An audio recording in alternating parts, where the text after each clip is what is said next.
களங்கிடும் மகனே வருவாயா, இயேசு அழைக்கின்றார். கண்ணீர் துடைப்பார், மார்போடு சேர்ப்பார், மாறாது அன்பு நம் இயேசு. கண்ணீர் துடைப்பார், மார்போடு சேர்ப்பார், மாறாது அன்பு நம் இயேசு. களங்கிடும் மகனே வருவாயா, இயேசு அழைக்கின்றார்.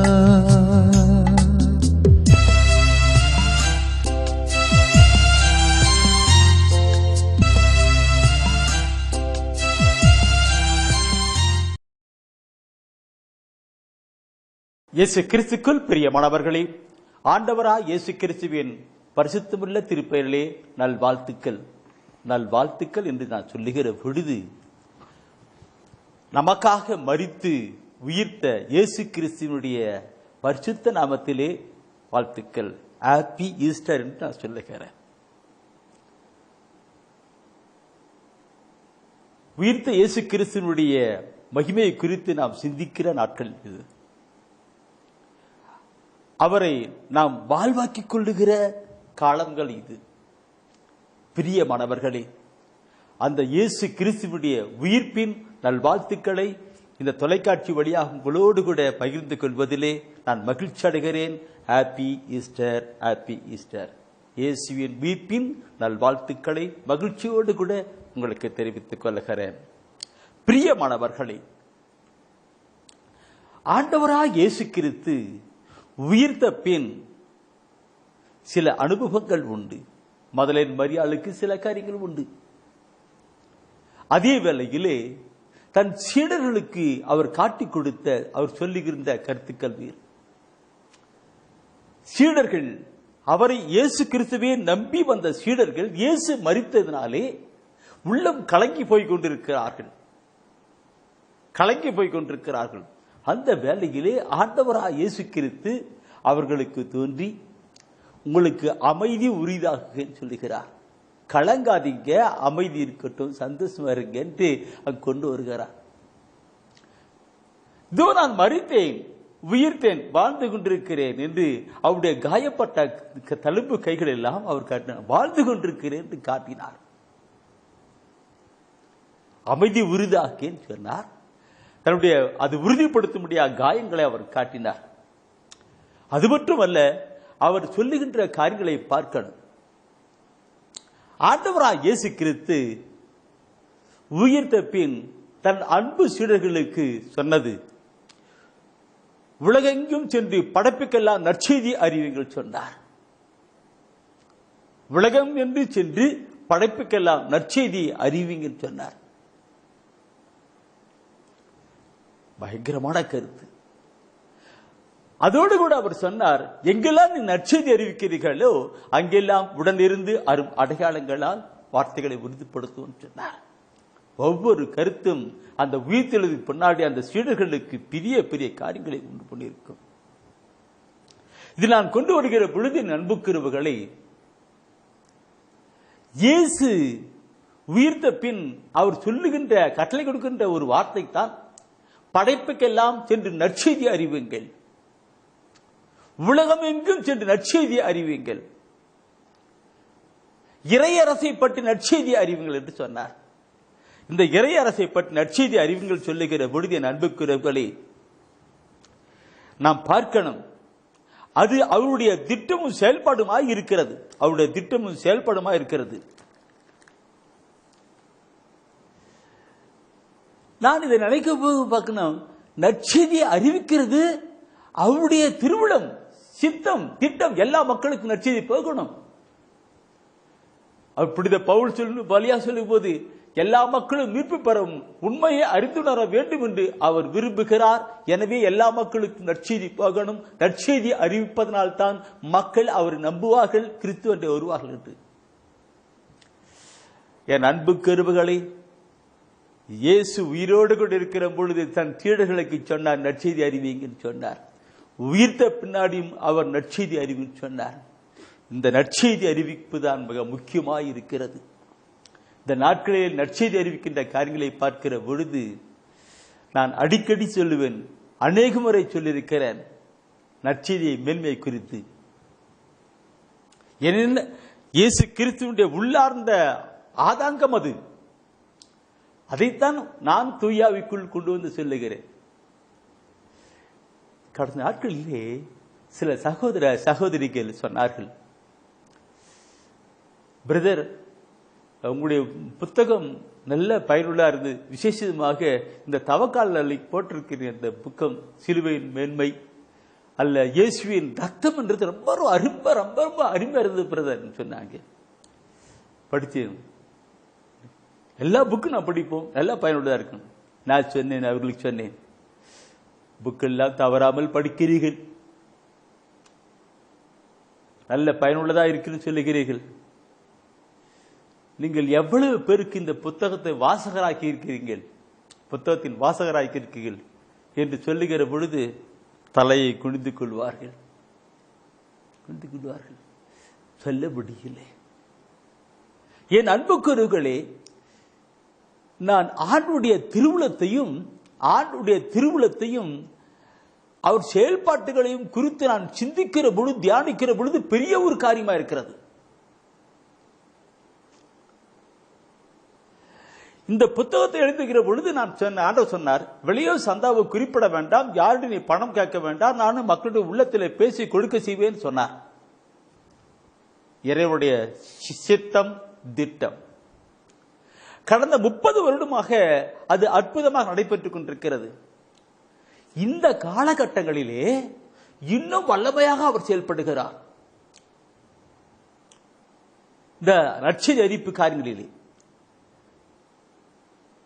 என்னுடைய புத்தக ஊழியத்தின் காரியங்களிலே ஒருமுறை ஒரு சகோதரி, அருட்சகோதரி இந்த புத்தகத்தை எல்லாம் படித்து தொலைக்காட்சியில் செய்தியெல்லாம் பார்த்துட்டு அவர்களிடம் ஒரு முறை கேட்டார்கள், எவ்வளவு புக் அடிக்கிறீங்க, எவ்வளவு செலவாகுது, அப்படிலாம் சில கருத்துக்களை பறித்து கொண்டார்கள். நான் சொன்னேன், ஆண்டவர் சொன்னார், விலையோ சந்தாவை குறிப்பிட வேண்டாம், யாரும் பணம் கேட்க வேண்டாம், நானே மக்கள் உள்ள பேசி கொடுப்பேன் செய்ய சொன்னாரு. நான் அரசாங்க ஆணைக்காக ஒரு 5 ரூபா போட்டிருக்கிறேன், வருட சந்தா 50 ரூபா போட்டிருக்கிறேன்னு சொன்னேன். ஆனால் புத்தகம் அச்சிடுவதற்கு வெளியிடுவதற்கு நிறைய பணம் தேவைப்படுகிறது சொன்னேன். அப்ப அவங்க சொன்ன, எவ்வளவு புக் அடிக்கிறீங்க, அத்தனை புக். நான் சொன்னேன், இப்ப நான் இவ்வளவு புக் அடிச்சிட்டு இருக்கிறேன், 8000 புக் அடிச்சிட்டு இருக்கிறேன். அந்த சகோதரி அந்த 8000 புக் அடிப்பதற்கான முழு தொகையும் அவர்கள் கொடுத்தார்கள், அனுப்பி வைத்தார்கள். எனக்காக, என்னுடைய ஊழியத்துக்காக, என் அப்பா அம்மாவுடைய நலனுக்காக ஜெபித்துக் கொள்ளுகிறேன் சொல்லி அனுப்பி வைத்தார்கள். நான் அந்த புத்தகத்தில் போட்டிருக்கேன், படித்திருப்பீர்கள். அதை பார்த்து வேறொருவர், ஒரு பெரியவர், அவர் அடுத்த மாதத்திலே, அதுக்கடுத்த மாதத்திலே அவர் புத்தக வெளியிடுவதற்கான முழு தொகையும் அவர் கொடுத்தார். அவரும் அதே போல அருட்சகோதரி போல விசாரித்து அவர் கொடுத்தார், முழு தொகை கொடுத்தேன். அதுவும் பிற்பாடு இப்படி ஆண்டவருடைய திட்டமாக இருக்கிறது. பெருமார்களே, கொஞ்சம் சிந்தனை செய்து பாருங்கள். விலையோ சந்தாவை குறிப்பிடும், யாரும் பணம் கேட்க வேண்டாம், நானே கொடுப்புக்கு செய்வேன் சொன்னவர் இவ்வளவு நாள் செய்து வந்தார். இந்த காலகட்டங்களிலே இவர் ஒரு சில சகோதர சகோதரி வழியாக முழு தொகையும் கொடுத்து செயல்பட்டுக் கொண்டிருக்கிறார். ஆனால் அங்கேதான் சொல்றேன், ஆனால் பொல்லாத பிசாசானவன் இந்த நற்செய்தியை அறிவிக்க கூடாதபடி செய்து கொண்டிருக்கிறான். நான் அன்னைக்கு சொல்லுவேன், இந்த புத்தகத்தை ஒரு 10 பேருக்காக அறிமுகப்படுத்துங்க. இந்த புத்தகத்தை ஒரு 10 பேருக்காவது, உடைய உற்றார் உறவினர்கள் சொந்தங்கள் பந்தங்களுக்காக அறிவுப்படுத்துங்க. அவங்களுடைய முகவரி வாங்கி எனக்கு அனுப்பி வையுங்க. நீ காசு பணம் பண்றீங்களா, கடவுள் அதை செய்வார், ஆண்டவர் செய்வார். நீங்கள் முகவரி பற்றி அனுப்பி சொல்லுவேன். செய்ய முடியலே, யார் செய்ய முடியலே பார்க்கணும். என் அன்புக்குறவுகளே, நற்செய்தி இறைவசன வார்த்தையை மக்களுக்கு போகக்கூடாது என்பதுதான் பொல்லாத பிசாசனுடைய வேலை. இப்ப நான் பேசுறதெல்லாம் தூயா உந்துகிறதானபடியே நான் பேசிக்கொண்டிருக்கிறேன். இதை சொல்லு என்று அவர் என்ன சொல்லுகிறாரோ அதைத்தான் நான் சொல்லுவேன். நற்செய்தி அறிவிக்க கூடாது. இங்கே ஆண்டவர் தீவிரமாக நற்செய்தி அறிவிப்பிற்கான காரியங்களை செய்து கொண்டிருக்கிறார். இங்கே பொல்லாத பிசாசானவன் மக்களுக்கு சொல்லக்கூடாது என்றபடி அங்கே அறிவிக்கப்படுத்தினார்கள். யாரும் அட்ரஸ் கொடுக்க மாட்டல, கொடுக்க முடியல. சொல்லுவார்கள் செய்யறன்னு சொல்லுவார்கள், செய்ய மாட்டார்கள். ஏன்? இந்த நற்செய்தி மக்களுக்கு போகக்கூடாது. தயவுசெய்து 2 கொரிந்தியரை எடுத்து படித்து பாருங்கள். 2 கொரிந்தியரிலே 4ஆம் அதிகாரத்திலே 3-4 வசனத்தை நீங்கள் எடுத்து நீங்கள் படிப்பீர்கள். ஆனால் இந்த உலகத்தின் தெய்வமாயிருக்கிற பொல்லாது 2 கொரிந்தியர் 4ஆம் அதிகாரத்திலே 3-4 வசனத்தை நீங்கள் எடுத்து நீ படிப்பீர்கள். ஆனால் இந்த உலகத்தின் தெய்வமாயிருக்கிற பொல்லாத பிசாசானவன் எப்படி தீவிரமாய் செயல்பட்டு கொண்டிருப்பான் என்பதை நீங்கள் அறிந்து கொள்ள முடியும். 2 கொரிந்தியரிலே 4ஆம் அதிகாரத்திலே 3-4 வசனத்தை நாம் படிக்கலாம். நாங்கள் அறிவிக்கின்ற நற்செய்தி அழிவுறுவோருக்கே அன்றி வேறு எவருக்கும் மறைக்கப்பட்டிருக்கவில்லை. இவ்வுலகத்தின் தெய்வமாயிருக்கிற பொல்லாத பிசாசானவன் நம்பிக்கை கொண்டிராதோரின் அறிவு கண்களை குருடாக்கிவிட்டது. எனவே அவர்கள் கடவுளின் சாயலாய் விளங்கும் கிறிஸ்துவின் மாட்சி பொருந்திய நற்செய்தி ஒளியை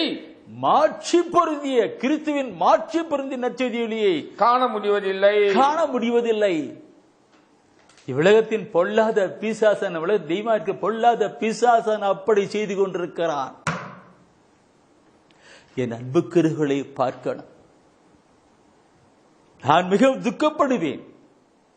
இங்கே கடவுளுடைய ஆட்சி வர வேண்டும் என்று அவர் தீவிரமாய் செயல்பட்டுக் கொண்டிருக்கிறார். இங்கே உலகத்தை ஆளுகை செய்திருக்கிற பொல்லாத பிசாசன் விட்டு கொடுக்காதபடி அவன் செயல்பட்டுக் கொண்டிருக்கிறான். நற்செய்தி அறிவிக்காத கூடாதபடி இந்த கருத்தோடு கூட நான் பார்க்கும் பொழுது என் அன்புக்குறவுகளே, பொல்லாத பிசாசன் இறைவசன வார்த்தையை கேட்க கூடாதபடி மட்டுமல்ல, படிக்க கூடாது மட்டுமல்ல, நம்பி மீட்பை பெறக்கூடாதபடி கூட பிசாசானவன் செய்து கொண்டிருக்கிறான். லூக்கா நற்செய்தியிலே நாம் பார்க்கிற பொழுது 8ஆம் அதிகாரத்திலே 12வது வசனம் ஒரு கருத்து சொல்லி இருக்கும். லூக்கா நற்செய்தியிலே 8ஆம் அதிகாரத்திலே 12வது வசனத்திலே ஒரு கருத்து சொல்லப்பட்டிருக்கும். எல்லாரும் இன்னைக்கு நோட்டெல்லாம் எடுத்து எல்லாம் எழுதி வைக்கிறீங்க, எல்லாம் குறித்து வைக்கிறீங்க, நல்லதுதான். ஆனால் அது எந்த அளவுக்கு செயல்படுகிறது என்பதுதான் மிக கேள்விக்குறியா இருக்கிறது. எழுதுகிறீர்கள், நல்லதுதான், குறித்து வைக்கிறார்கள், எழுதுகிறார்கள். சில பேர் சும்மா போயிட்டு இருப்பாங்க, கேட்டு போயிட்டு இருப்பாங்க. அநேக சகோதரர்கள் எழுதி வைக்கிறார்கள், நல்லது. ஆனால் எழுதி வைக்கிறது நல்லதுதான். ஆனால் அது செயல்பாட்டு கொண்டு வருகிற காரியங்களை பார்க்கணும். தயவுசெய்து லூக்காஸ் நற்செய்தியிலே 8ஆம் அதிகாரத்திலே 12வது வசனத்தை நீங்கள் படித்து பாருங்கள். பிசாசன் எப்படி செயல்படுகிறான் என்பதை அங்கே சொல்லப்பட்டிருக்கிறது. வழியோரம் விழுந்த விதைகள் அவ்வார்த்தைகளை கேட்பவர்களுள் சிலரை குறிக்கும். இறை வசன வார்த்தைகளை கேட்பவர்கள் சிலரை குறிக்கும். அவர்கள் நம்பி மீட்பு பெறாதவாறு, அந்த வார்த்தையை நம்பி அவர்கள் மீட்பு பெறாதவாறு அழகை வந்து, யாரு அழகை வந்து, பிசாசானன் வந்து அவ்வார்த்தையை அவர்கள் உள்ளத்திலிருந்து எடுத்து விடுகிறது. அவருடைய உள்ளத்திலிருந்து எடுத்து விடுகிறது. ஏன்? அவருடைய உள்ளத்திலிருந்து பிசாசனை எடுத்து விடுகிறது. அப்படிதான் பொல்லாத பிசாசுடைய வேலையா இருக்கிறது.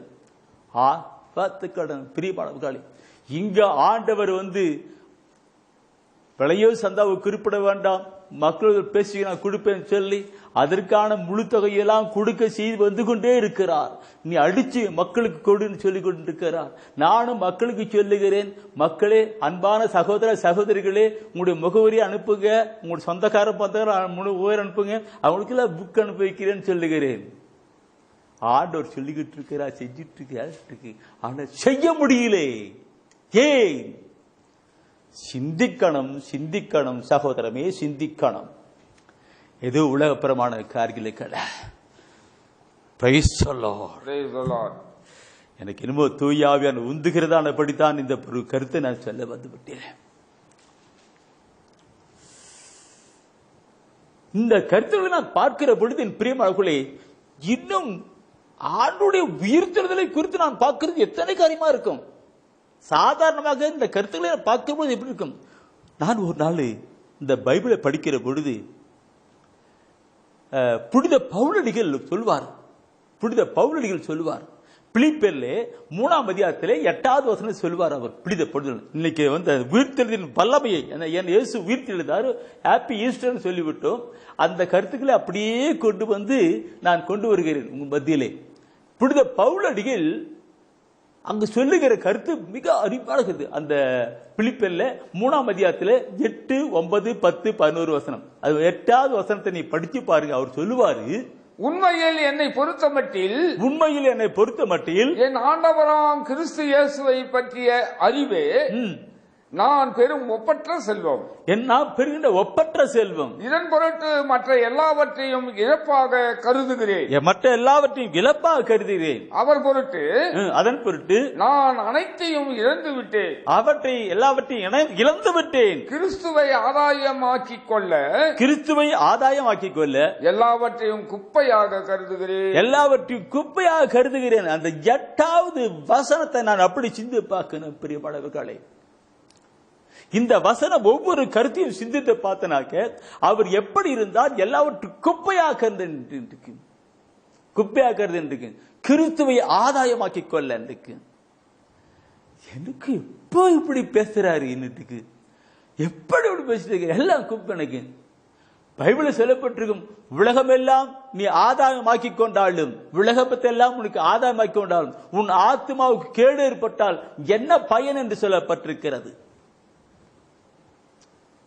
நிறைய சொத்து இருக்கலாம், சுகம் இருக்கலாம், நிறைய கார் பங்களா இருக்கலாம், ஆத்மா காரியங்களை கொண்டு வருகிறது. அது கிறிஸ்து இயேசுவால் வருகின்ற காரியமாய் இருக்கிறது. எனவே அவர் சொல்லுகிற எல்லா குப்பை என கருதுகிறேன். இது எப்படி பார்க்கணும் பிரிவினர்கள்? எல்லா நான் அப்பட்ட செல்வாய் கொண்டிருக்கிறேன், அறிவில்லை மற்றதெல்லாம் வெறும் குப்பை என்று கருதுகிறேன் சொல்லிட்டு.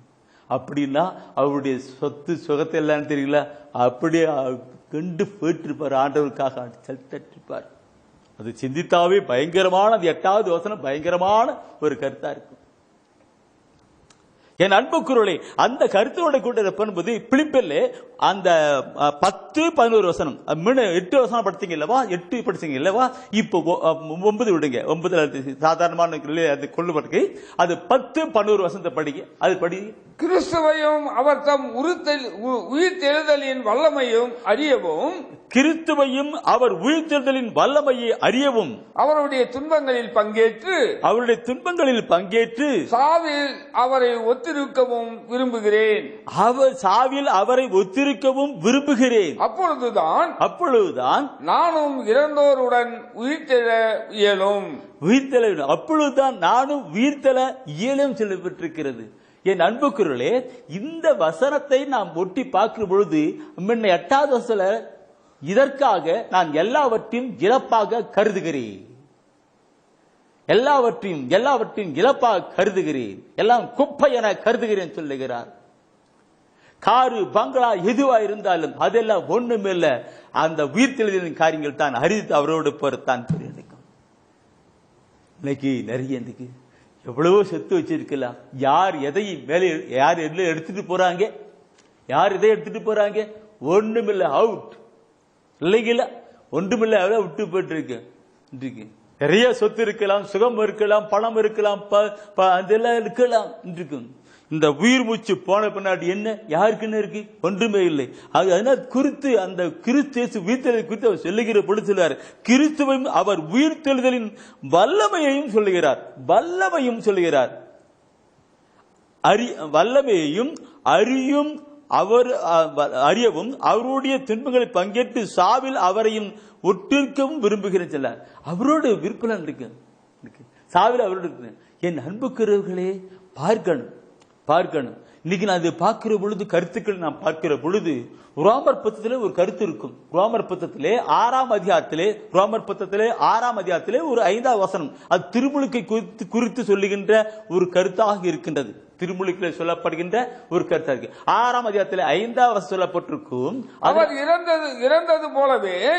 இறந்தது போலவே நாமும் அவரோடு ஒன்றித்து இறப்போமெனில் அவர் உயிர்த்தெழுந்தது போலவே நாமும் அவரோடு ஒன்றித்து உயிர்த்தெழுவோம்.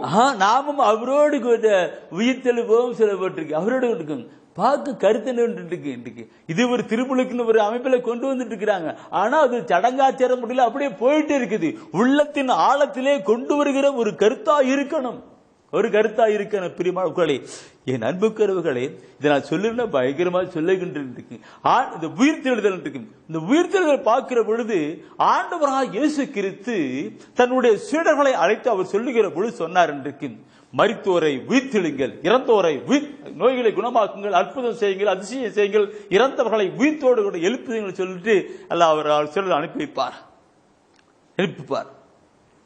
சிலர்களை தன் சிலர் அனுப்பிப்பார். அது மாத்திரமல்ல, பழைய ஏற்பாட்டு காலத்திலே பார்க்கிற பொழுது அந்த எலிசான்களை பார்க்கும் பொழுது அவர்கள் அநேகரை உயிரோடு கூட எழுப்பியிருக்கிறார்கள், உயிரோடு கூட எழுப்பியிருக்கிறார்கள். திருத்தூதர்களை பார்க்கிற பொழுது அங்கே நிறைய பேர் எழுப்பியிருக்கிறார்கள். ஏன் இந்த காலகட்டத்திலும் கூட உயிரோடு கூட எழுப்புகிறார்கள்.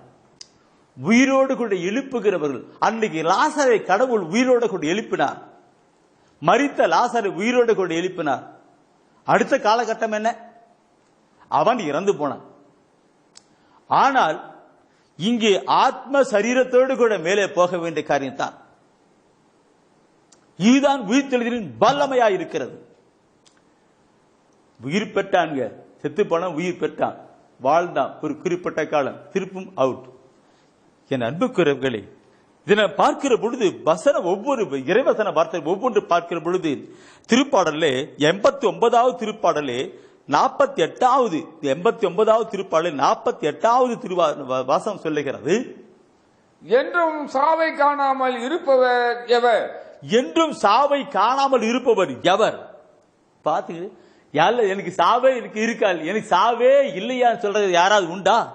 ஒன்றும் இல்லை. யாராவது இருக்கு? அப்படிதான் வாழ்ந்துகிட்டு இருக்கிறாங்க. இயேசு அற்புதம் செய்கிறார், உயிர்த்தெழுகிறார். சீடர்கள் அற்புதம் செய்கிறார்கள், உயிர்த்தெழுகிறார்கள். இறைவாக்கினர் அற்புதம் செய்கிறார்கள், உயிர்த்தெழுகிறார்கள். ஆனால் எல்லாம் அவுட். ஆனால் கிறிஸ்து இயேசு உயிர்த்தெழுந்தவர், இனி அவர் மரிப்பதில்லை. அவரோடு கூட நாம் உயிர்த்தெழுவோம் என்றால் நாம் அவரோடு கூட வாழ்வோம் என்று தான் வேதம் சொல்லுகிறது. அவரோடு கூட இருக்கு.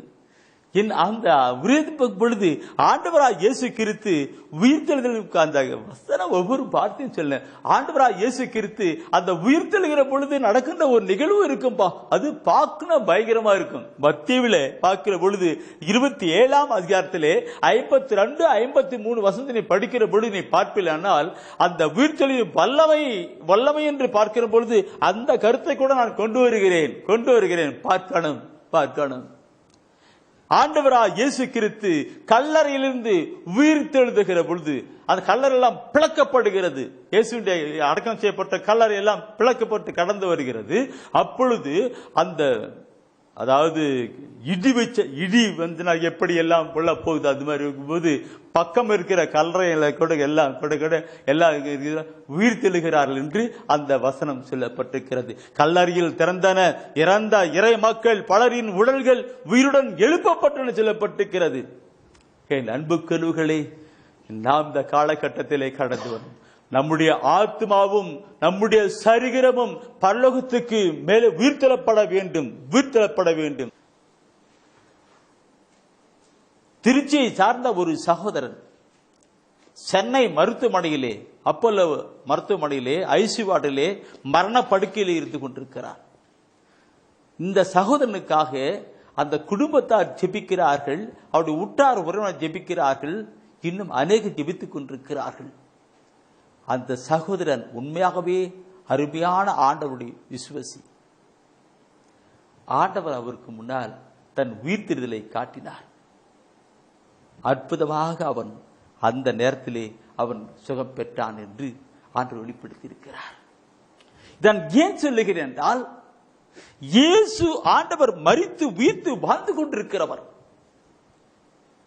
அவருடைய மகிமையுள்ள காரியங்கள் எல்லாம் மக்கள் காண வேண்டும், அறியப்பட வேண்டும், அவருக்குள் வரப்பட வேண்டும் என்பதுதான் அவருடைய சித்தமும் திருவுளமாக இருக்கிறது. ஆனால் கொண்டு சரி, நேற்று தினத்தில் பார்க்கிற பொழுது எல்லா உயிரோடு செத்து போயிறாங்க. ஆனால் கிறிஸ்து இயேசு கிறிஸ்துவையும் அவர் உயிர்த்தெழுதின் வல்லமையும் அறியவும் அவருடைய துன்பங்கள் பங்கேற்கும் சாவில் அவரோடு கூட இருக்கவும் நான் உயிர்பட்டு கலந்து வரணும்னு சொல்லிட்டு இப்படி பவுலுடைய கருத்துக்களை சிந்திக்கிற பொழுது மற்றதெல்லாம் குப்பையை நான் கருதுகிறேன் சொன்னாரு. அதை கருத்து சிந்திக்கிற பொழுது என் அன்புக்குள்ளே ஆத்மாவும் சரீரமும் உயிர்த்தெழப்பட வேண்டும். இந்த ஆத்மாவும் சரீரமும் உயிர்த்தெழுவதற்கு தூய ஆவியானவர் தான், கடவுளுடைய ஆவியானவர் தான். இன்று கடவுளுடைய ஆவியானவர் எனக்குள் இருப்பாரானால், என்னை நடத்தி கொண்டிருப்பாரானால், என்னை நடப்பித்து எனக்குள் செயல்பட்டு கொண்டிருப்பாரானால் அவர் என்னை கண்டிப்பாகவே உயிர்த்தெழ செய்வார். கடவுளுடைய ஆவியை குறித்து, கடவுளுடைய ஆவி, அன்பின் ஆவி, பரிசுத்தத்தின் ஆவி, தெய்வத்தின் ஆவி எனக்குள் இருப்பாரானால், என்னை இயக்கி வழிநடத்தி கொண்டிருப்பாரானால் அவரே என்னை உயிர்த்தெழ செய்வார் என்று சொல்லப்படுகிறது. பிரியமானவர்களே, இதை குறித்து நான் பார்க்கும் பொழுது ஆத்மாவும் சரீரம் என்று பார்த்தோம் அல்லவா? இந்த ஆத்மாவும் சரீரம் என்று பார்க்கிற பொழுது பிரியமானவர்களே, நீங்க முதலாவது ஆத்மாவை குறித்து நாம் சிந்திக்க இருக்கிறோம். ஆத்மாவும் சரீரம் என்ற நிலையில் பார்க்கிற பொழுது ஆத்மாவை குறித்து நாம் சற்று சிந்திக்கலாம். நீங்க பார்க்கிற பொழுது இந்த ஆத்மாவை குறித்து அக்கறை இல்லை. உலகம் எல்லாம் தனதாக்கி கொண்டாலும் ஆத்மா கேடு ஏற்பட்டால் அதனால் என்ன பயன் என்று சொல்வார். நேற்று கொஞ்சம் சொன்னேன், அதையே இப்ப சொல்லி இல்லைங்களா? ஆத்மா வாழ்வது போல எல்லாவற்றும் வாழ் நலமாக இருப்பா என்று சொல்லுகிறார். ஆத்மா தான் மிக முக்கியம். இன்னைக்கு இறந்து போன ஆத்மாக்களுக்கு நிறைய திருப்பலி எல்லாம் ஒப்புக் கொடுக்கிறோம், செயல்படுகிறோம், ஜெபிக்கிறோம். ஆனால் அந்த ஆத்மா இந்த உலக வாழ்க்கையிலே வாழ்கிற பொழுதே கொண்டு வரப்பட வேண்டும். பிரியமானவர்களே, உலக வாழ்க்கையிலே கொண்டு வரப்பட வேண்டும். அந்த ஆத்மாவை தூய ஆவியானவர் இயக்கி நடப்பிக்கப்பட வேண்டும். இல்லை என்றால் எப்படி? நான் எல்லாம் இறைவசன வார்த்தைகளை அடிப்படையாய்த்தான் பேசுகிறேன், சொல்லுகிறேன். பார்க்கணும், எபேசியர் புத்தகத்திலே புனித பவுலடிகள் எபேசியருக்கு எழுதிய திருமுகத்திலே 2ஆம் அதிகாரத்திலே 1 வசனத்திலே ஒரு கருத்தை சொல்லுவார். உங்களுடைய குற்றங்களையும் பாவங்களையும் முன்னிட்டு நீங்கள் இறந்தவர்களாய் இருந்தீர்கள் சொல்றார். அப்போ செத்து போனவர்கள் அர்த்தம். ஒரு ஆத்மா வாழ்க்கையிலே பாவ வாழ்க்கை வாழ்கிற ஒரு மனிதன் செத்து போனவன் என்று அர்த்தம். செத்து போனவர்கள் அறிக்கையும் சொல்லப்பட்டிருக்கு. செத்து போனவன்றிருக்கு. நான் சொல்லுகிற பொழுது கொஞ்சம் பார்க்கணும் பிரியமானவர்களே. உடல் ரீதியா செத்து போல, ஆத்ம ரீதியா செத்து போகிறவர்கள். உடல் ரீதியா செத்து போனவர்கள் ஆத்மா. அதனால தான் முதல்ல ஆத்மாவும் சரீரம் கொண்டு வரேன். ஆத்மா செத்து வந்தது. ஆண்டவராய் கடவுள் தான் படைக்கப்பட்ட அந்த ஆதாம் யாவரிடம் சொல்லுகிறார்கள். ஏதேன் தோட்டத்தை சொல்லுகிறார். ஆதாம் யாவால் இந்த இன்ப வனத்தில் ஏதேன் தோட்டத்தில் இருக்கிற எல்லா மரத்து பழங்களையும் நீங்க உண்டு சாப்பிடலாம். இங்க ஓடுகிற நதியில நல்லா குளிக்கலாம். உங்களுக்கு துன்பம் இல்லை, துயரம் இல்லை, வேதனை இல்லை, பிரச்சனை இல்லை, போராட்டம் இல்லை, நல்லா ஜாலியா இருக்கலாம். இந்த எல்லாவற்றையும் சொல்லிவிட்டு அவர் சொன்னார், ஒரே ஒரு கட்டளை சொன்னார். என்ன சொன்னார்? தொடக்க நூல் 2ஆம் அதிகாரத்திலே 17வது வசனத்தினை பார்க்கிற பொழுது அவர் சொன்னார், ஒரு மரத்தை காட்டி இந்த மரத்தின் பழத்தை மாத்திரம். தொடக்க நூல் 2ஆம் அதிகாரம் 17வது வசனத்திலே எல்லா மரத்தின் பழத்தை சாப்பிடலாம், ஆனால் ஒரே ஒரு மரத்தை காட்டி இந்த மரத்தின் பழத்தை மாத்திரம், இந்த மரத்தின் கனியை மாத்திரம் சாப்பிடக்கூடாது, சாப்பிட்டால் சாகவே சாவான்னு சொன்னார். சாகவே சாவான்னு சொன்னார். செத்து போனார்களா? அவர்கள் செத்து போனார்களா? அது விஷமாய் போயிட்டு அவர்களை சாவடித்ததா? இல்லை, அவர்கள் ஆத்மாவிலே இறந்து போனார்கள். ஆண்டவருடைய நிலையில இருந்து விலகி போனார்கள். பார்க்கணும். இந்த கருத்தை நாம் பார்க்கிற பொழுது பாவ வாழ்க்கை வருகிற ஆண்டவருடைய இறந்து போனவர்களா இருக்கிறார்கள். ரோமர் 10 இந்த கருத்தை நான் சொல்லுகிற பொழுது ரோமர் 10 6ஆம் அதிகாரத்தில் 23வது வசனத்தை பார்க்கிற பொழுது அங்கே புனித பவுலடிகள் சொல்லுகிறார், பாவத்துக்கு கிடைக்கும் கூலி சாவு. பாவத்துக்கு கிடைக்கும் கூலி சாவு. பாவத்துக்கு கிடைக்கும் கூலி சாவுன்னு. பாவம் செய்கிற எந்த ஒரு மனிதனுக்கும் சாவுன்னு சொல்லப்பட்டிருக்கிறது. அப்படி என்றால் எல்லாம் செத்து போறவங்களா? எல்லாம் செத்து போறவங்களா? இல்லவே இல்லை. அது ஆத்மீக வாழ்க்கையிலே செத்து போனவர்கள். ஆத்மீக வாழ்க்கையிலே செத்து போனவர்கள். கருத்தை பார்க்கணும், கருத்தை பார்க்கணும். இயேசு கிறிஸ்து உயிர்த்தெழுந்த வல்லமையோடு கூட இந்த கருத்தை நான் கொண்டு வருகிறேன். சகோதரமே, பாவத்திலே வாழ்கிற எந்த ஒரு மனிதனும் அவன் இறந்து போகிறான். ஆத்மீக வாழ்விலே இறந்து போகிறான். நான் சொல்லுகிற பொழுது பார்க்கிற பொழுது இதை புனித அந்த எசேக்கியேல் ஆகமத்தில் கூட சொல்வார். எசேக்கியேல் ஆகமத்தில் கூட 18ஆம் அதிகாரத்திலே அவர் சொல்லுவார். அதுல 18ஆம் அதிகாரத்திலே 20வது வசனத்துக்குள்ள அவர் சொல்லுவார், அன்றைக்கு பாவம் செய்பவரே சாவர். பாவம் செய்கிறவரே சாவன். அப்ப பாவம் செய்கிற ஒரு மனிதனும் அவர் ஆத்மீக வாழ்க்கையிலே இறந்து போகிறா இருக்கிறார் சொல்லப்பட்டிருக்கிறது. நான் இது சொல்லுகிற பொழுது எனக்கு தூய ஆவிக்குள் ஒரு சிந்தனை இருக்கிறது. நான் ஏற்காட்டிலே சிலுவை பாதை நடத்தியிருக்கிறேன். அந்த புனித வாரத்தை நிறைய சிலுவை பாதங்கள் எடுத்திருக்கிறேன். ஒவ்வொரு மாதம் எடுத்திருக்கிறேன். அந்த புனித வாரத்தில் ஒரு முறை நடத்தி கொண்டிருக்கிற பொழுது அந்த 13வது ஸ்தலம் அன்னை மரியாள் மடியிலே ஆண்டவர் இயேசு கிறிஸ்து இருப்பதாக நான் அந்த நிலைத்தானது வியாகுலத்தான அங்க நடத்திக்கொண்டு ஏத்தால 400-500 மக்கள் வந்து கொண்டிருக்கிறார்கள். அருத்தந்தையில் நிறைய பேர் வந்திருக்கிறார்கள். நான் அங்கே போகிற பொழுது அந்த தலம் அந்த இடத்துக்கு போகிற பொழுது ஆண்டவர் எனக்கு காட்சி கொடுத்தார். அன்னை மரியாள் மடியிலே இயேசு இல்லை. அன்னை மரியாள் மடியிலே இயேசு இல்லை. அங்கே அந்த மடியிலே லட்சக்கணக்கான கோடிக்கணக்கான மக்கள் இருந்தார்கள். அந்த அன்னை அழுகிறார். என்ன அர்த்தம்? எல்லாம் ஆத்மாவிலே இறந்து போனவர்கள் என்று அர்த்தம். ஆத்மீக வாழ்க்கையில இறந்து போனவர்கள் என்று அர்த்தம்.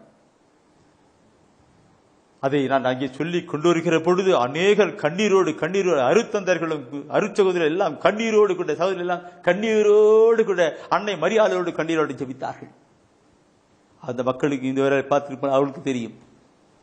என் அன்புக்குறவுகளை பார்க்கணும்.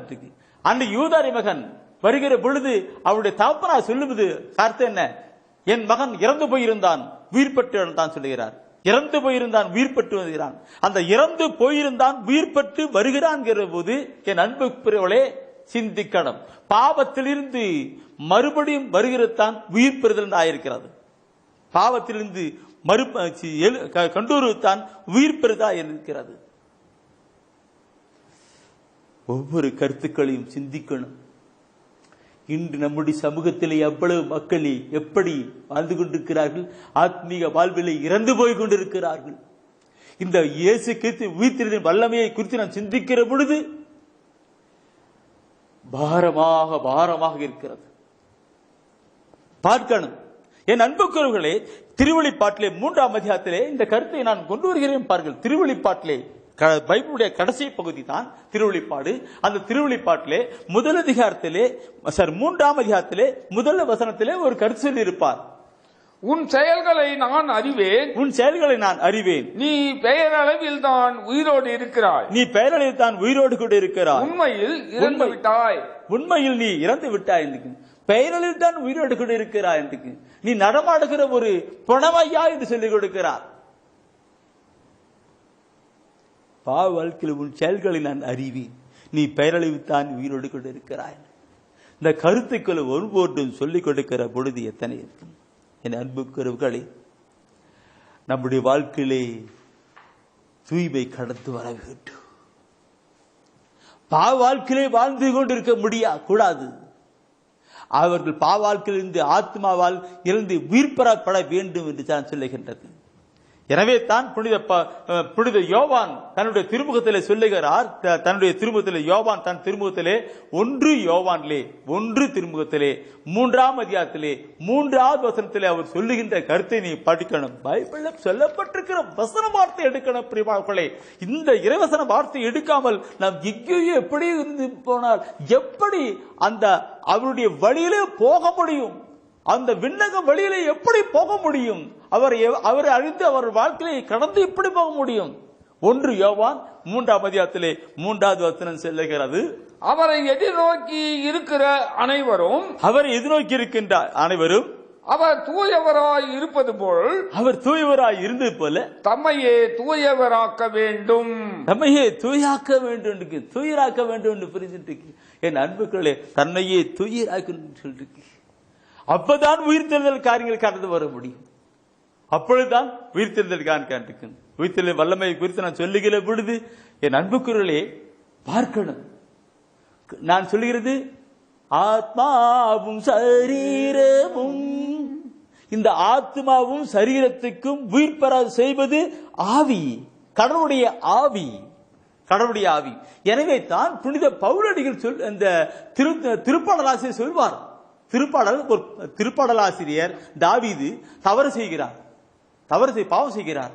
அந்த பாவம் செய்கிற பொழுது அவர் சொல்லுவார், அந்த திருப்பாடல 51 எல்லாம் அடிக்கடி படிக்கிறதான், நீங்க எல்லாரும் படிக்கிறதான். 51 திருப்பாடல 51 11வது வசனத்தை நீங்க எடுத்து நீ பாப்பீங்களானாக்க அதுல சங்கீதக்கார தாவீது ராஜா அங்கே பாடுகிற ஒரு பாடல் இருக்கும். அந்த பாட்டு அந்த 11வது வசனத்தை பாருங்க. ஆண்டவரே, நான் வாழ்க்கையில வாழ்ந்து செஞ்சு முடிச்சிட்டேன் அந்த நிலை சொல்லிட்டு கொண்டு வருகிறார். எடுத்து படிச்சு பாருங்க. திருப்பாடல் 51:11. உமது முன்னிலையிலிருந்து என்னை தள்ளிவிடாதேயும், உமது தூய ஆவியை என்னிடமிருந்து எடுத்து விடாதேயும். பாருங்க, உங்களுடைய தூய ஆவியை எடுத்து விடாதீங்க. நீங்க எடுத்து விட்டால் நான் உயிரோடு கூட நான் உயிர்த்த முடியாது. அப்படி கொண்டு வருகிறார். என் அன்புக்குறளை சிந்திக்கணும். பல புனிதருடைய வாழ்க்கை வரலாறை பார்க்கிற பொழுது அவர்கள் எப்படியெல்லாம் வாழ்ந்தார்கள், அவர்கள் புனித பட்டம் எப்படியெல்லாம் கொடுக்கப்பட்டது என்று பார்க்கணும். அவருடைய ஆத்மாவிலே எப்படியெல்லாம் வாழ்ந்தார்கள். இன்று நீங்களும் நானும் ஒவ்வொருவர்களும் புனித நல்ல நிலை, பரிசுத்தமான நிலை கடந்து வரணும். அப்பொழுதுதான் ஆத்மா உயிர் பெறுகின்ற காரியங்களை கொண்டுகிறது. திருப்பாடல் ஆசிரியர் சொல்லுகிற பொழுது 49ஆம் அதிகாரத்திலே 15வது வசனத்தை சொல்லுவார். 49:15 சொல்லுவார், கடவுள் என் உயிரை மீட்பது உறுதி, பாதாளத்தின் பிடியினின்று விடுவித்து என்னை தூக்கி நிறுத்துவார். அப்ப அந்த தூய ஆவியானவர் இருக்கிற பொழுது ஆண்டவர் என்னை நடத்துவார் என்கின்ற தான் சொல்லுகிறார். Praise the Lord. Praise the Lord. நான் கொடுக்கிற செய்தி அநேகருக்கு எங்கெங்கயோ கொண்டு போயிட்டு இருக்கும். சில சகோதரி சொல்வார்கள், பிரதர், உங்க செய்தியை நான் கேட்கிற பொழுது எங்கெங்கயோ எங்களை நடத்திக்கிறது, உங்களை விட்ட மாத்தி கொண்டிருக்கிறது. இப்படி எல்லாம் நீங்க பேசுறீங்க. சில சகோதரி பார்க்கிற பொழுது டிவியில பேசுறீங்களா, அந்த பிரதரா நீங்க கேட்பாங்க. ஆமா, உங்களை இங்க பாக்குறதுக்கும் அங்க பேசுறதுக்கு பாக்குறதுக்கு. என் அன்புக்குறளே, அங்கே இருப்பது சாதாரண மனிதன், இங்கே இருப்பது தூய ஆவிக்குள் இருக்கிற மனிதன் தான். பிரியமானவர்களை பார்க்கிற பொழுது தூய ஆவியான உந்துகிறதானபடி, உணர்த்துகிறதானபடி பேசுகிறது தான். ஆத்மாவும் சரீரம் பார்த்தோம் அல்லவா? இப்ப ஆத்மா உயிர்பட வேண்டும். ஆத்மா உயிர்படனா அந்த தூய ஆவியானவர் தான் அங்கே இருந்து செயல்பட வேண்டும், பாவ மன்னிப்பு கொண்டு வந்து செயல்பட வேண்டும். இல்லையானால் இந்த கருத்தை அடுத்தது உடலை கொண்டு வருகிறேன். பிரியமானவர்களே, இந்த உடல் உயிர் பெற்று இழப்பட வேண்டுமானால் இந்த உடல் ஆத்மாவோடு கூட உயிர் பெற்று இழப்பட வேண்டும் என்றால் நான் என்ன செய்யப்பட வேண்டும்? ரோமர் 10 பார்க்கிற பொழுது 8ஆம் அதிகாரத்திலே 11வது வசனத்திலே சொல்லுகின்ற கருத்து புனித பவுலடிகள் அங்கே சொல்லுவார். ரோமர் 8ஆம் அதிகாரம் 11வது வசனத்திலே, இறந்த இயேசுவை உயிர்த்தெழ செய்தவரின் ஆவி இறந்த இயேசுவை உயிர்த்தெழ செய்தவரின் ஆவி உங்களுள் குடிகொண்டிருந்தால் உங்களுக்குள் குடிகொண்டிருந்தால் கிறிஸ்துவை உயிர்த்தெழ செய்த அவரே கிறிஸ்துவை உயிர்த்தெழ செய்த அவரே உங்களுள் குடிகொண்டிருக்கும் தம் ஆவியினாலே சாவுக்குரிய உங்கள் உடல்களையும் தாவிக்கூடிய உங்கள் உடலையும் உயிர் பெற செய்வார். உயிர்த்தெழ செய்வார். என் அன்பு சகோதரரை அறிந்து அதை அழுத்தமா படிச்சார். பிரியமானவர்களே, நீங்களும் அப்படியே பைபிளை கை வச்சு நீ படிச்சுட்டு பார்த்துட்டே இருப்பீங்க. அவர் சகோதரர் படிக்க நீங்களும் கை வச்சு படிச்சிருப்பீங்க. என்ன சொல்லுகிறது? என்ன சொல்லுகிறது? இறந்த இயேசு உயிர்த்தெழ செய்தவரின் ஆவி உங்களுக்குள் குடிக்கொண்டிருந்தால் கிறிஸ்து உயிர்த்தெழ செய்த அவரே உங்கள் உடலையும் உயிர்த்தெழ செய்வார் என்ற நிலை பார்க்கிற பொழுது கடவுளுடைய ஆவி அந்த அன்பின் ஆவி எனக்குள் இருக்கப்பட வேண்டும். அந்த பரிசுத்த ஆண்டவருடைய ஆவி எனக்குள் இருக்கப்பட வேண்டும். அப்படி இருக்கும் பொழுது என்னுடைய வாழ்க்கை அவருக்குள் நடக்கப்படும். இன்னைக்கு அத்தனை பேர் பரிசுத்த ஆவிக்குள்ள போகிறது. கடவுளுடைய ஆவி வேறு, பிசாசனுடைய ஆவி வேறு. கடவுளுடைய ஆவி அன்பின் ஆவி, பிசாசனுடைய ஆவி வெறுப்பு பகைமையின் ஆவி. கடவுளுடைய ஆவி பரிசுத்த ஆவி, கடவுளுடைய ஆவி பரிசுத்த ஆவி. இந்த பிசாசனுடைய ஆவி பொய், பித்தலாட்டம், எல்லாம் கொலை, எல்லா பாவத்தின் ஆவி. இது பாவத்தின் ஆவி. இது யாருடைய மனதிலே யாருடைய இருக்கிறது? இந்த கண்ட இயேசு, இந்த கடவுளுடைய ஆவி எனக்குள் இருக்குமானால் நான் உயிர்த்தெழ செய்வேன் தான். இதைத்தான் புனித பவுலடிகள் சொல்லுகிறார். அந்த இயேசுவை உயிர்த்தெழுத செய்கிற அறிவை, அந்த கிறிஸ்துவையும் அவர் உயிர்த்தெழுதலின் வல்லமையும் அறிகின்ற அறிவை நான் பெற வேண்டும் சொல்லிட்டு எல்லாவற்றையும் குப்பை என கருதுகிறேன் சொன்னார்ல. சிந்தித்து அப்படி நான் பார்க்கணும் பிரியமானவர்களே. இது நிலை கடந்து வரணும். கடவுளுடைய ஆவியானவர் எனக்குள் கடந்து வருகிற பொழுது அது உயிர்த்தெழுத காரியமாக இருக்கும். இந்த பரிந்துகுணம், இந்த உடல் ஆத்மாவோடு கூட எழுப்பப்பட வேண்டும் என்றால் கடவுளுடைய ஆவி இருக்கப்பட வேண்டும். புனித பேதுரு சொல்லுகிற பொழுது 1 பேதுரு 3ஆம் அதிகாரத்திலே 18ஆம் வசனம் சொல்லுகிற பொழுது, மனித இயல்போடு இருந்த அவர் இறந்தோரின் ஆவிக்குரிய இயல்புடையவராய் இருந்தாலும் அவர் தூய ஆவிக்குள்ளாக அவர் உயிர் பெற்றிருந்தார் என்று சொல்லப்பட்டிருக்கிறது. புனித பேதுரு இயேசுவை பற்றி சொல்லுகிற பொழுது சொல்லுகிறார், என் அன்புக்குறவுகளே, என் அன்புக்குறவுகளே, கடவுளுடைய ஆவி, கடவுளுடைய ஆவி எனக்குள் இருக்குவாளால் என்னை உயிர்த்தெழுகிற செய்கிற காரியங்களிலே நடப்பிக்கிறதா இருக்கும். பரிசுத்தத்திலே நடத்தி என்னை உயிர்ப்பிக்கிறதா இருக்கும். ஆத்மாவும் சரீரமும் உயிர்த்தெழுகின்ற நிலையாய் கடந்து வரும். இந்த உடல் செத்து போயிருந்தாலும் கூட, இந்த உடல் அழுகி போயிருந்தாலும் கடவுளுடைய ஆவிதானே வந்து அங்கே உயிர்த்தெழ செய்து கடந்து வருகிறதா இருக்கும்.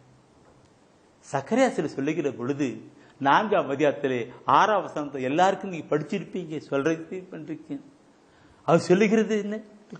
உனது ஆற்றலாலும் அல்ல, வலிமையாலும் அல்ல, ஆனால் எனது ஆவியாலே ஆகும் என்கிறார் படைகளின் ஆண்டவர். ஆவியாலே ஆகும் என்று சொல்லுகிறார்.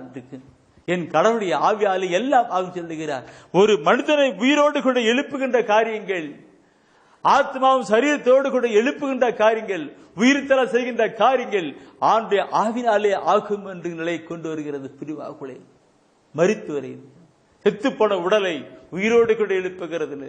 எல்லாவற்றையுமே ஆவினால் எல்லாம் ஆகும். ஆற்றலாலும் அல்ல, சக்தியினாலும் அல்ல, ஆண்டுடைய ஆவினாலே எல்லாம் ஆகின்றது.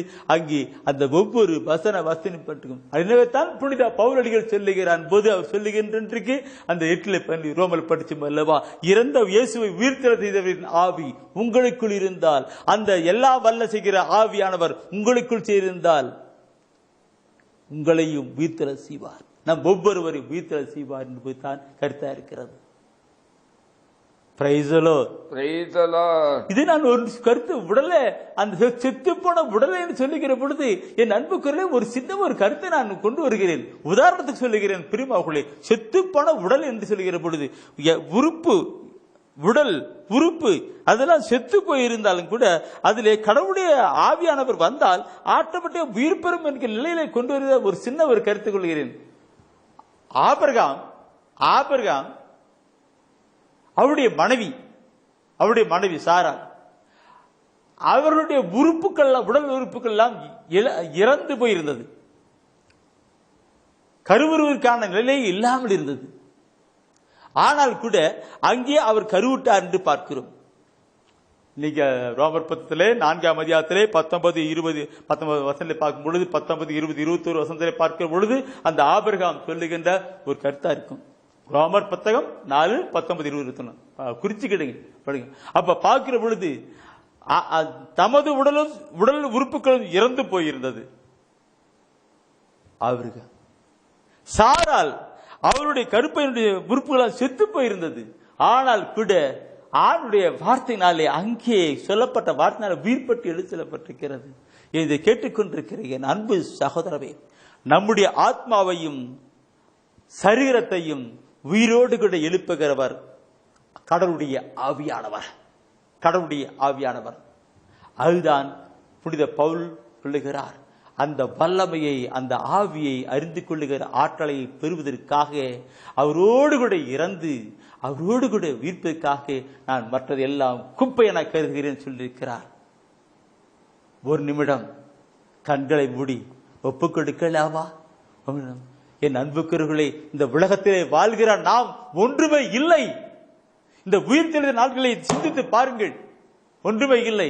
கார், பங்களா, நிறைய சொத்து சுகம் இருக்கலாம் என்று இந்த ஆத்துமா பரலோகத்துக்கு போகணும். இந்த உலக வாழ்க்கையிலே வாழ்கிற பொழுது ஒன்றுமே இல்லாதபடி வாழ்ந்துவிட்டு அடுத்தபடியாக நாம் எதோ செய்து கொண்டிருந்தால் ஒன்று செய்ய முடியாது. கேட்க செவியுள்ள ஒவ்வொருவரும் கேட்டு அவருக்குள் கடந்து வர வேண்டும் என்பதே தெய்வத்தின் திருவுளமாயிருக்கிறது, சித்தமாயிருக்கிறது. அதனால் தான் இந்த செய்தியை கொடுத்துக் கொண்டிருக்கிறார். கண்களை மூடுவோம். நேற்ற தினத்திலே அருமையான ஒரு பாடலை பாடினார் சகோதரர். என் ஆத்மாவும் சரிகிறேன். இந்த வேளையிலும் கூட பிரியமாகவே அப்படியே ஒப்புக் கொடுங்க. என் ஆவி ஆன்மா சரீரத்தை ஆண்டவரே ஒப்புக் கொடுக்கிறேன். ஒப்புக்கொடுங்க. என்னுடல் ஆன்மா ஆவி அனைத்தும் உம் பாதம் வைத்து பணிகிறோம். என்னுடல் ஆன்மா ஆவி அனைத்தும் உன் பாதம் வைத்து பணிகிறோம். என் அன்பு தெய்வமே, அருமையான வேளையிலே உம்முடைய வார்த்தைகளை கேட்டு கொண்டிருக்கிற ஒவ்வொரு மக்களையும் உம்முடைய கரத்திலே ஒப்புக் கொடுத்து நான் ஜெபிக்கிறேன். பல நோய்களோடு வியாதிகளோடு கூட படுக்கிலே வேதனையோடு படுத்துக் கொண்டு உடைய வார்த்தைகளை கேட்கிற மக்களை ஒப்புக் கொடுத்து நான் ஜெபிக்கிறேன். உடலிலே பலவிதமான வியாதி, மருந்து மாத்திரைகள் பயன்படுத்த முடியாத ஒரு நிலை, மருத்துவர்களால் கைவிடப்பட்ட நிலை. என் இயேசுவே, என் இயேசுவே, நீர் மரித்தீர், உயிர்த்தீர், வாழ்ந்து கொண்டிருக்கிறீர். இப்பொழுதும் உம்முடைய ஆடி பாய்ந்த தழும்பு கரங்களால் தொடுங்க ஆண்டவர். அவருடைய ஆத்துமாக்கள் கடந்து வரட்டும். பலவிதமான உடலிலே உள்ளத்திலே வேதனைப்படுகின்ற ஒவ்வொரு மக்களையும் கமுகத்தில் கொண்டு வருகிறேன் சுவாமி. தன்னுடைய பிள்ளைகளின் எதிர்காலத்தை குறித்து கண்ணீரோடு கூட இருக்கிறவர்களை ஒப்புக் கொடுக்கிறேன். திருமணம் காரியங்களை குறித்து கண்ணீர் வடிக்கின்ற பெற்றோர்களை ஒப்புக் கொடுக்கிறேன். குழந்தை பாக்கியம் இல்லை என்று கண்ணீரோடு கதறி கண்டு கொண்டிருக்கிற சகோதர சகோதரிகளை ஒப்புக் கொடுக்கிறேன். ஆண்டவரே, கடன் பிரச்சனையோடு கூட வாழ்ந்து கொண்டிருக்கிற எல்லாரும் ஒப்புக் கொடுக்கிறேன். ஆண்டவரே, உமக்கு மறைவாயிருப்பது ஒன்றுமே இல்லை. ஆண்டவரே, யாரெல்லாம் இப்பொழுது கண்ணீரோடு கூட ஜெபித்துக் கொண்டிருக்கிறார்களோ அவர்கள் மீது நீர் பரிவு இரக்கம் கொள்வீராக. உம்முடைய வல்லமை அவர்கள் மீது இறங்கட்டும். அவருடைய தனிப்பட்ட வாழ்க்கையிலே, குடும்ப வாழ்க்கையிலே கடந்தும் அப்பா ஒப்பு கொடுத்து நான் செபிக்கிறேன். அற்புதங்களை செய்கிறவர் நீராண்டவர், அதிசயங்களை காணும்படி செய்கிறவர். ஏனென்றால் நான் இதோ வாழ்ந்து கொண்டிருக்கிறேன். ஒப்பு கொடுக்கிறோம். ஓ ரிஷராக ஊதியமரா, ஓ ரிஷஹா ருதிஷமரபா. ஒரு நபருக்கு வரவேண்டிய பணம் லட்சக்கணக்காக இருக்கிறது, வரவே இல்லை, ஏமாத்திக்கிட்டு இருக்கிறாங்க. அந்த சகோதரர், அந்த நபர் அப்ப இப்போ ஒரு பொறுத்தர் பண்ணிக்கிட்டு இருக்கிறார். என்ன தெரியுங்கள, எனக்கு பணம் திரும்பி வந்தா இந்த ஊழியத்துக்கு நான் பணம் தருவேன் என்று. கடவுள் அவரையும் அவர் ஜெபத்தையும் கேட்டு மனம் இறங்கட்டும் என்று ஒப்புக் கொடுக்கிறேன். ஆண்டவர் தானே செய்வார். ஆசீர்வதியும் ஆண்டவரே, ஒவ்வொருவரையும் ஆசீர்வதியும். உள்ளம், உடல், எண்ணம், சிந்தனை எல்லாம் மக்கள் ஆசீர்வதிக்கப்பட்டதாய் மாற்றம்.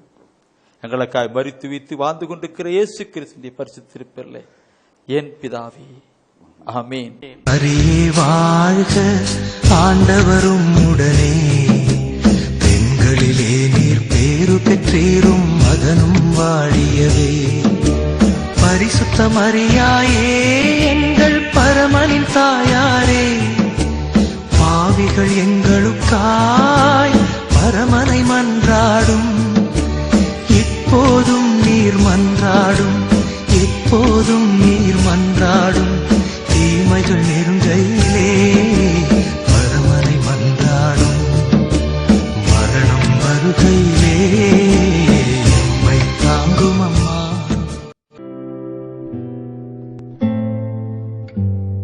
தெய்வ ஒளியும் ஒளியும் என்ற மாத இதழ்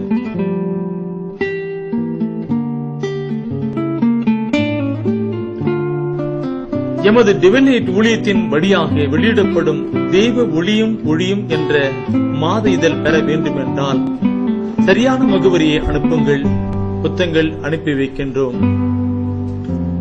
எங்கள் ஊழியங்களுக்காக ஜீவியுங்கள். ஆண்டவர் உணர்த்துகின்ற காணிக்கையால் தாங்கள்